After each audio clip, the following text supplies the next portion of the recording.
మన మర్రి golden diamonds లో మీరు కొనే ఆభరణాలపై నో జీఎస్టీ, కేవలం 1% నుండి 11% వరకు మాత్రమే గల VA, ఆపై జీరో మేకింగ్ ఛార్జెస్, ఇంకా నో జీఎస్టీ. మర్రి గోల్డెన్ డైమండ్స్.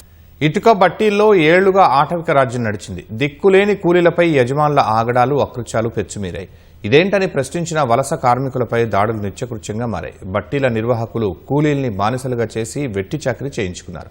చిన్నారులను బంధించి బాలింతలు, గర్భిణులతో రాత్రింబవళ్లు పనిచేయించారు. బాధితుడి ఫిర్యాదు, జిల్లా జడ్జి తనిఖీలతో వందలాది మంది కార్మికులకు వెట్టి చాకరీ నుంచి విముక్తి లభించింది. నిజామాబాద్ జిల్లాలోని ఇటుకల బట్టీలు వెట్టి చాకిరీకి నిలయాలుగా మారాయి. 220కి పైగా బట్టీలు ఉంటే ఏ ఒక్కటికి గనుల శాఖ వద్ద అనుమతి లేదు. అయినా బట్టీల యజమానులు పలు రాష్ట్రాల నుంచి కార్మికులను రప్పించి శ్రమను దోచుకుంటున్నారు. ప్రశ్నించిన వారిని బెదిరించి బలవంతంగా పని చేయిస్తున్నారు.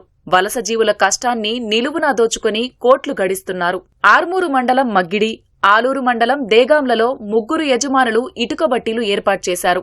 ఏపీలోని నెల్లూరు, తమిళనాడుకి చెందిన కార్మికులతో 3 ఏళ్లుగా బలవంతంగా పని చేయిస్తున్నారు. పనికి తగినంత వేతనం ఇవ్వకుండా ఇబ్బందులు పెట్టేవారు. పని చేయనని ప్రశ్నించిన వారిని బెదిరించి చెట్లకు కట్టేసి విచక్షణారహితంగా దాడులు చేశారు.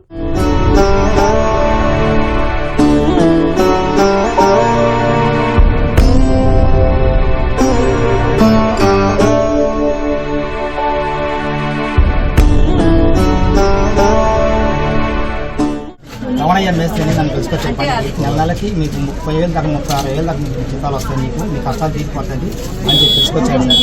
తర్వాత వచ్చి మేము పొద్దు తిన్నామా, మేము కష్టపడామా, మమ్మల్ని కొట్టాడా అని కొట్టితే మమ్మల్ని పట్టించుకోవాలి.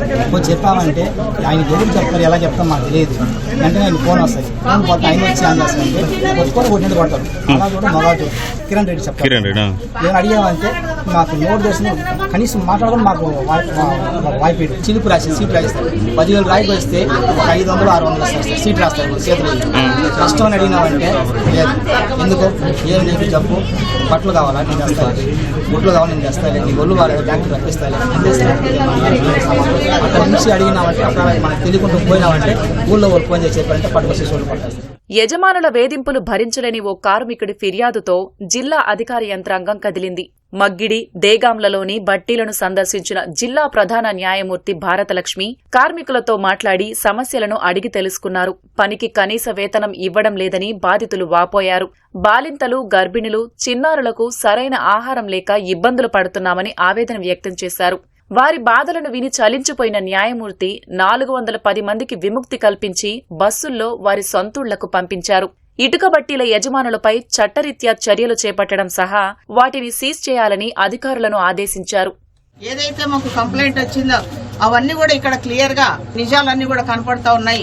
ఒక్కొక్కళ్ళు చాలా అనారోగ్యంతో చూడడానికి పడిపోయేలాగా ఉన్నారు. ఇక్కడ ఉండడానికి కూడా సరైన వసతి లేదు. మినిమం ఉండడానికి కూడా సౌకర్యాలు కల్పించకుండా, ఎటువంటి లేబర్ రికార్డ్స్ మెయింటైన్ చేయకుండా ఒక బాండెడ్ లేబర్ లాగా ఇక్కడ బంధించి వీళ్ళతోటి వర్కింగ్ టైమింగ్స్ కూడా లేకుండా పనిచేయించడం జరుగుతూ ఉంది.